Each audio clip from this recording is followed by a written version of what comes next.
चलिए आज एक कहानी से शुरुआत करते हैं। एक बच्चा था जो दिल का बहुत अच्छा था। तो उसने अपने गार्डन में एक कीट यानी कैटरपिलर को देखा और बहुत ध्यान से उसे देखता रहा। उसने गौर किया कि वो जो कैटरपिलर था वो बहुत ही कठिन समस्या से जूझ रहा था। वो एक कोश यानी कुकून के बंधन में था और उस कुकून से बाहर निकलने का अथक प्रयास कर रहा था। पर बहुत कोशिशों के बावजूद भी वो 1 सेंटीमीटर भी हिल नहीं पाया। पर उस कैटरपिलर ने प्रयास करना छोड़ा नहीं।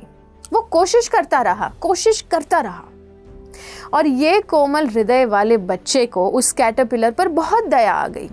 उससे कैटरपिलर का कष्ट देखा नहीं गया और उसने ठान ली कि कुछ भी करके वो कैटरपिलर की मदद करेगा, उसको कठिनाई से बाहर निकालेगा।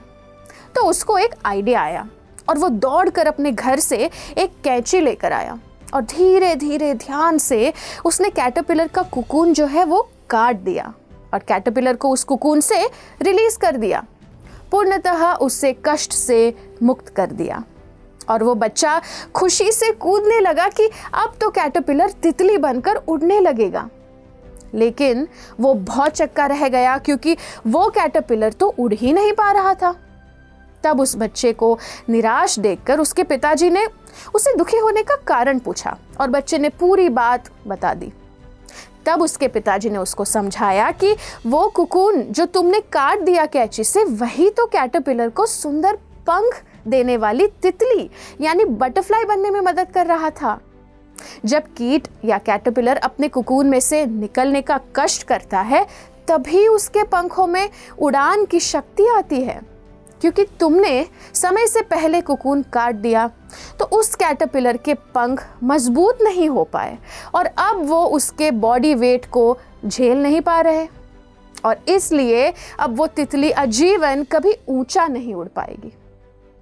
माँ प्रकृति के नियम के अनुसार अपने निर्धारित समय पर वो कैटरपिलर अपने आप कोशिश करके कुकून के बाहर निकल आता और निर्धारित समय में 1 हफ्ते में उसे बाहरी चमड़ा अपने आप उतर जाता और बहुत सुंदर पंख आ जाते। क्योंकि तुम बच्चे हो, तुम्हें ये प्रोसेस पता नहीं था कि कुकून से निकलने का कष्ट ही उस कीट को तितली बनने में मदद करता है, प्रोत्साहन देता है। ठीक उसी तरह जब हम जीवन में संघर्ष या कष्टों का सामना करते हैं तो देखने वाले को तो बहुत पीड़ा होती है, लेकिन वही संघर्ष, वही कष्ट हमें मजबूत बनाते हैं। कोयला तपता है तभी सोना बनता है, उसी तरह जो मनुष्य तपता है वही चमकता है। अक्सर लोग सवाल करते हैं कि Why does God allow us to suffer? भगवान हमें दुख और कष्ट भोगने की सहमति क्यों देते हैं? इसके 2 मूल कारण हैं। एक कि हमारे कर्म जैसे होते हैं वैसे ही कष्ट हमें मिलते हैं, और दूसरा कि भगवान उन कष्टों द्वारा हमें अपने कर्मों से पवित्र कर हमें जीवन के संघर्ष में सफल होने की मानसिक शक्ति दे रहे हैं।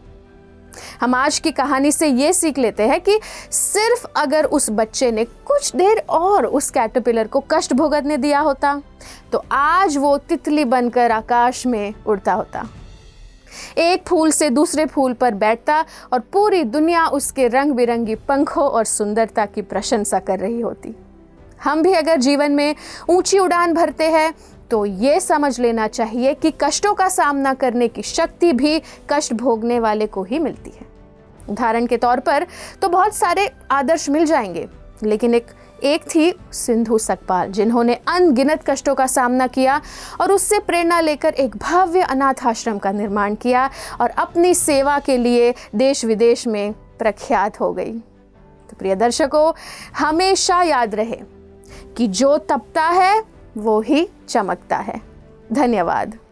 ऐसे ही और भक्तिमय कार्यक्रमों के लिए देखिए हरे कृष्णा टेलीविजन और इसे प्राप्त करने के लिए आप अपने केबल अथवा DTH ऑपरेटर से संपर्क करें तथा और अधिक जानकारी के लिए आज ही डायल करें 7666 839 839।